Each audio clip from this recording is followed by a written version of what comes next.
In 1948, this man had a haunting and terrifying vision of what the world might become before the end of the 20th century. He imagined the world held in a grip of fear, a world of absolute conformity, of continuous surveillance, of organized hatred, and ceaseless war. Where language and history are being systematically destroyed. George Orwell's 1984.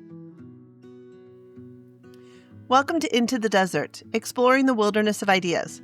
Don't forget to hit those like and subscribe buttons. We need your support. The algorithms are pushing divisive content while hiding serious discussions. Please become a fellow adventurer on Patreon and support this channel's mission of encouraging discussion and not division. The link is in the description. I'm in a book club, and recently we've been reading totalitarian novels as based on a course out of Hillsdale College. And we finished 1984, and I had read it in the past, but it's interesting to read it again because every time I read it, it becomes a little bit more real. First time I read it, I thought it was fantasy fiction, never, terrifying, never would happen. But now with AI and technology, the surveillance state is becoming more and more reality, and it's no longer quite in the distance. So what's your view of this, Larissa? Do you still see 1984 as a interesting novel, or is it becoming more and more real for you? Well, I think the more I understand of the world, the more what Orwell wrote about just resonates with us. And I do think that with the use of AI and surveillance capitalism and our infrastructure that we have built, I think we have opened a doorway that could allow for the type of world that Orwell describes in 1984. I do think, though, that there are some assumptions that were made in the book that wouldn't really play out in real life. I think it would take a lot for the world to get to some sort of, big brother monitoring situation. I think there's parts in the world where there's pieces of that. North Korea pops to mind as a place that is probably as close as you can get. But I think even in North Korea, there's pushback to the regime. I don't think it's as dire as Orwell's book. I think he wrote it to an extreme that makes it really scarier than it would be in real life. I'm not sure how much pushback there is. I assume there's probably some, but I remember seeing a National Geographic, or I remember seeing a documentary on a surgeon who went to North Korea to do eye surgery. And at the end of the process, they had this unveiling of their patient's eyes. They take the Band-Aids off, and these people were seeing for the very, very first time. And this part was filmed in what looked like a church, but instead of having an altar, except they just had a picture of the supreme leader. And when they unwrapped the eyes of the first person, the joy in their face was so real that they could suddenly see for the first time, and immediately ran to the front, bowed down, and thanked the glorious leader for giving them sight. And it was like, well, that was strange. What about the surgeon who actually did the surgery? And then they unveiled the second person, and they ran forward and did exactly the same thing. And every time they took the bandages off one of these patients, they would immediately run forward and thank the big leader, at least the portrait of the big leader. And you began to wonder, at least I did, were these people sincerely thanking their leader? Or was this just what was expected, that they dare not deviate even the slightest? They didn't want to be the person who didn't thank the glorious leader as much as the other people. So there's not a lot of room in North Korea for dissent. Certainly not like we see in other countries. So that I do think that type of influence actually does tie to 1984, because I know this is a big spoiler, but the character in 1984, the book ends with him finally loving Big Brother. everything they did was to basically convince him to have not just a fake love, but a sincere love for Big Brother. And that's kind of the scariest aspect, is you cease to be a person. You just become part of the party, part of the machine.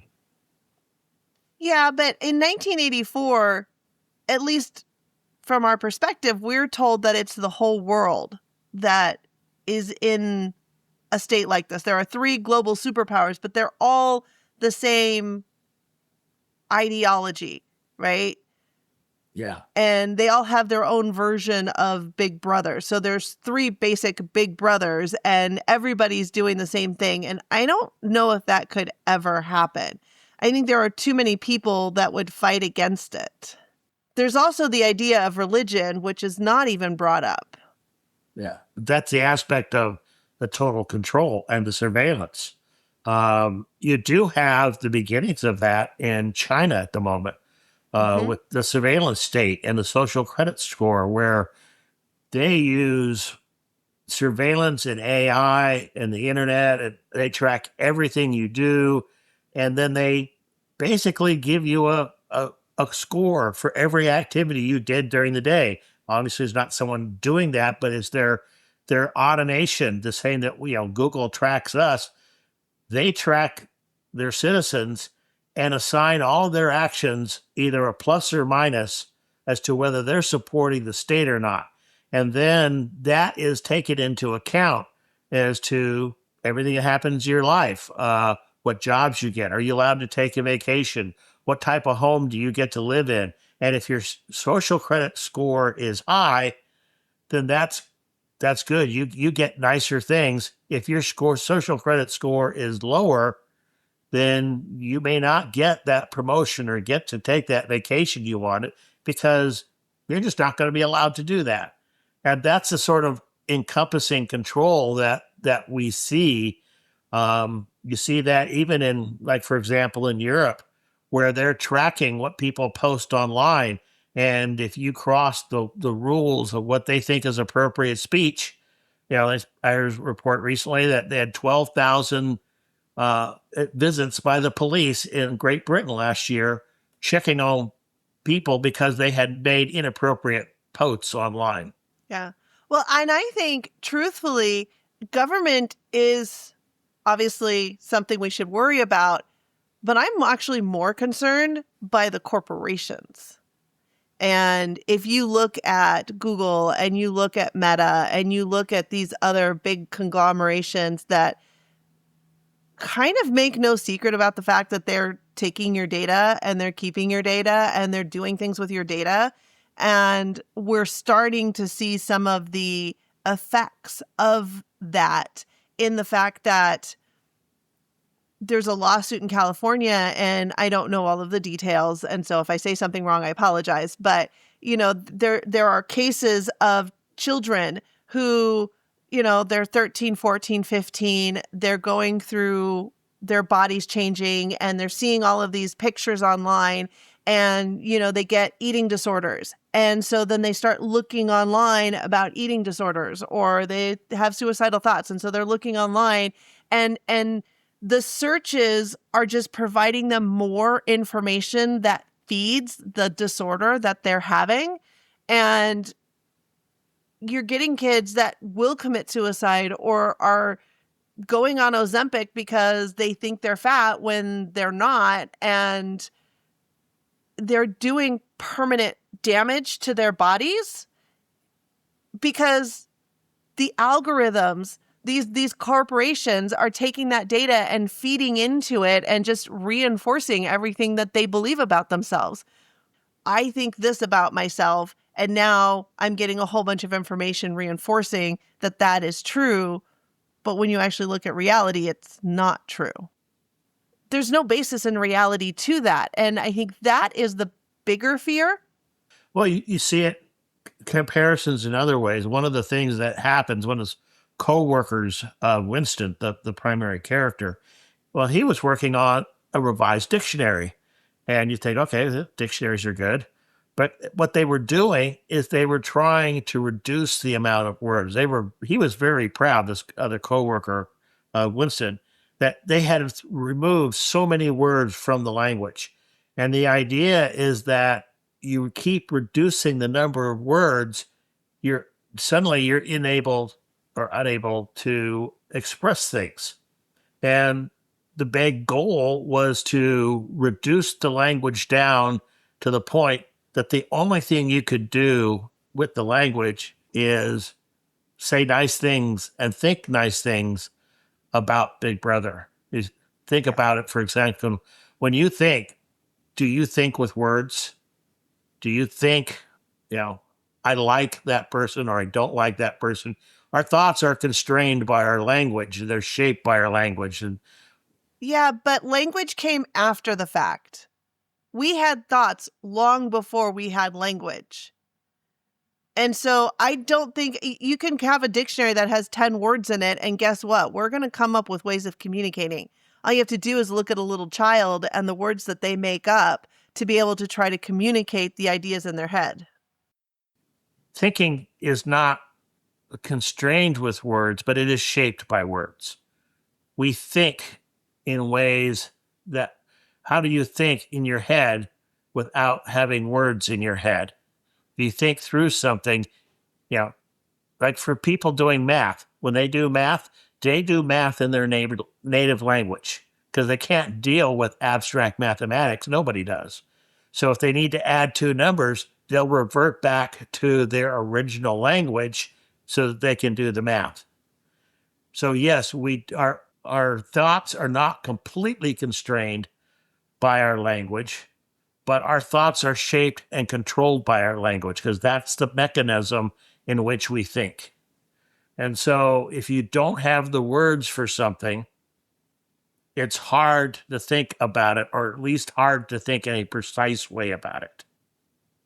And that's kind of where I'm going, because you see the same thing in society where various sides try to shape your view of them by changing the language. And so you have classic example, you have pro-choice and pro-life.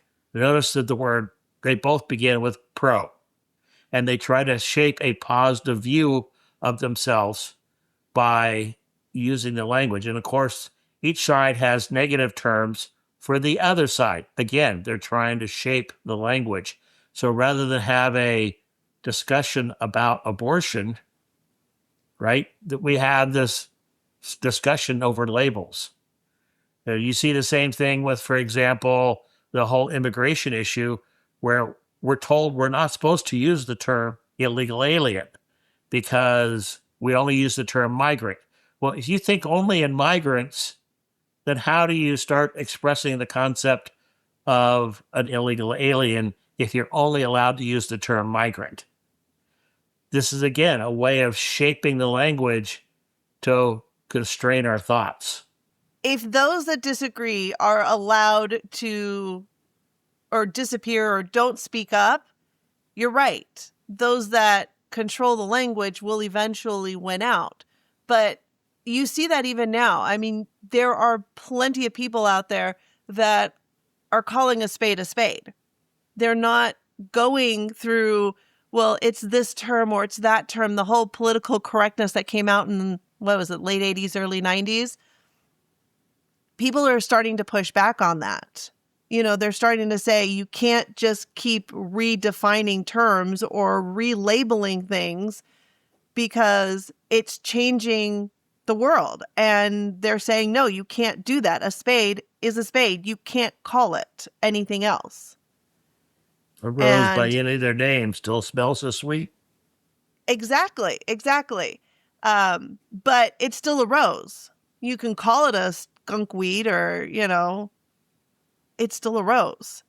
And changing that doesn't change the nature of what it is. I mean, you kind of get into an idea of nature versus perception.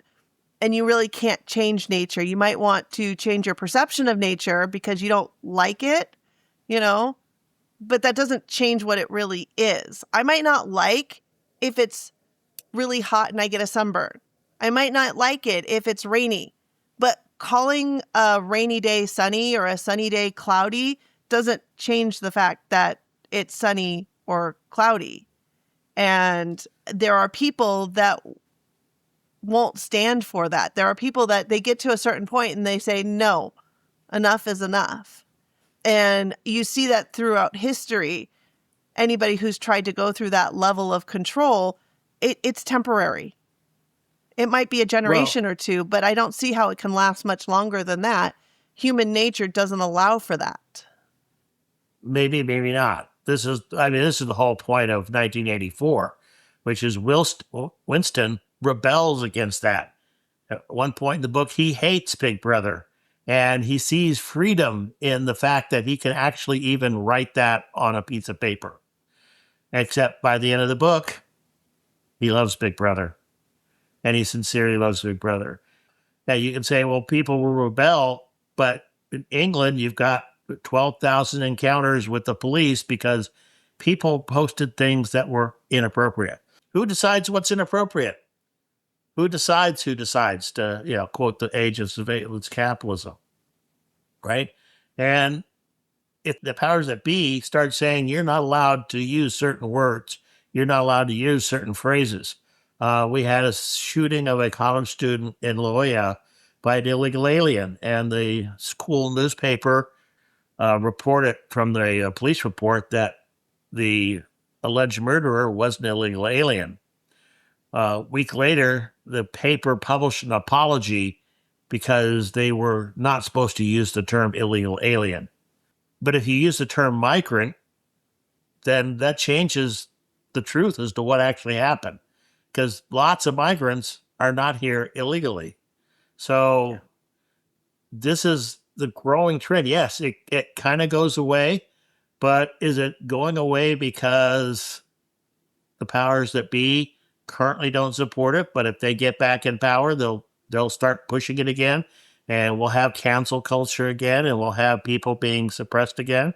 Actually, you see this on YouTube. A lot of the people we watch, gamers on YouTube or whatever, and when they get to certain areas, they start using all kinds of euphemisms because they'll talk about that thing that happened in 2020, or they'll talk up in other vague terms because they don't want to use particular words, because if they use particular words, they're going to get demonetized, or their videos, things we've seen, videos will get suppressed. So yeah, even though they say it goes away and people go, it doesn't really go away. But I think that's where people try to find other ways around. And if you're making your life off of social media, you find that you end up playing the rules for social media. And, that's one of the problems we have with this channel. We don't want to follow those rules. We are specifically trying to set up a channel where we can have open and honest discussions and show people how to have those discussions and open up the conversation so that we don't get into a place like 1984. So we're not being brainwashed because, well, today we're going to call the sun, but tomorrow it's no longer the sun, it's the moon. And everybody just goes along like it's always been the moon. I mean, it makes no logical sense, but, if you're playing the game, you will do it. You will say that the sun is now the moon because that's what the game tells you to do. But I think there'll always be those people who won't play the game. And I think the biggest tragedy of 1984 is that the ending is hopeless. There's no hope in how you would get out of a situation like that. But I don't see that as a realistic ending. I think it's possible, but my faith doesn't allow me to go there. I feel like no matter what, there's going to be a happy ending, whether it's in this life or the next.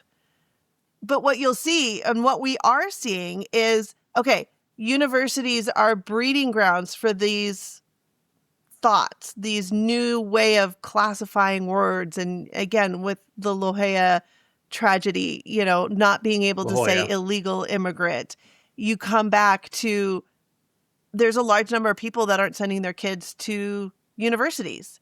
And you're now seeing there are certain universities that are starting up as anti the other universities, So there are these Bible colleges that are signing up to get back to more traditional thoughts, more traditional ways of learning, and sticking to open discussions about things. There are teachers still out there that bring up, there's this one teacher, and I can't remember his name, but he does lots of videos, and his class is full of people talking about social issues and gender binary and white privilege and does it exist or does it not exist, and being able to have those open conversations without judgment. And what you're finding is that things aren't the way we've been taught. And people are starting to see that, and people are starting to find ways of disseminating that information, whether it's homeschooling, private schooling, alternative schooling, or even just going back to no schooling and trade schools. For one, the United States has the First Amendment. And so we have a very much a strong cultural belief in free speech, freedom of speech. That doesn't exist in a lot of our country. It doesn't exist in Britain. So, they have the Official Secrets Acts, which something we can't have here. That would be unconstitutional. So we have some safeguards that are currently in existence in the United States. But what happens when one of those, what happens when Big Brother takes over and is in charge, like in North Korea? You may be right. Maybe something, maybe it is a temporary thing by definition, and eventually it will be overcome. We're going to find out in the sense that, if North Korea lasts another couple hundred years and they're still in the same place, well, then maybe not. If China continues down the path of continued surveillance and social credit scores and total monitoring, which is where they're going, are they going to get more totalitarian or are they going to get less? We'll find out. I don't think it's hopeless. The book, 1984, ends with no hope. But I don't think Orwell wrote it for no hope.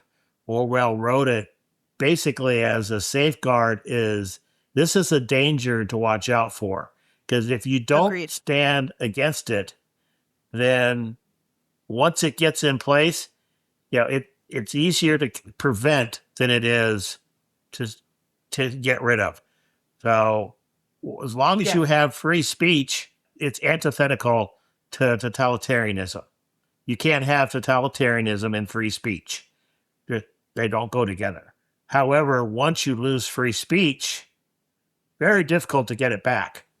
It's very difficult to get it in the first place. You look at the whole course of human history, free speech has been a very rare exception. Tolerance has been a rare exception. The idea that I disagree with you, Voltaire's famous saying is, not his, but it was attributed to him or summed up his view by one of his biographers, which is, I disagree with what you say, but I will defend to my death your right to say it. That's historically a very uncommon view. And if you're going to just go by history, that's more likely to disappear than totalitarianism. Yeah, I agree. I think if we lose our ability to have free speech with the infrastructure that we have in place, it would be very hard. I don't think it's impossible. I really don't think it's impossible, but it would be very hard to get back to a country like we have even today, let alone what we had 50 years ago. Yeah, if you look at the polls, increasing numbers of people are open to the idea of limits on speech. Yeah, they all say, I support free speech, except for hate speech. Well, hate speech is different from person to person, right? For some people, just disagreeing with them is hate speech. So if you get to the point that you can't disagree with somebody, then you've already lost a large part of the battle. Yeah. Because there's an arrogance to that as well. I really think that there's a narcissistic arrogance to thinking that you disagree with me, therefore you're a horrible person. Why? Yeah. You disagree with me, you might be right. I might be right. I don't know. But just could because both we be have a wrong. disagreement, we could both be wrong. And guess what? We can both be right. Yeah. We can That's a disagree little harder, and but both yeah. be right. Yeah. So what do you think? Do you think books like 1984 are valuable? They have lessons to teach us? Do you think they're fantasy and could never happen? Do you think it's a real danger that we're slowly drifting into, or that it's a past threat that it's no longer a big concern? Tell us what you think in the comments. We love listening to your comments, and we actually reply to many of them. If you made this far, consider watching some of our other videos and supporting our channel on Patreon. Thank you for watching Into the Desert, Exploring the Wilderness of Ideas, and to our fellow adventurers, a special thank you for helping to support this channel on Patreon.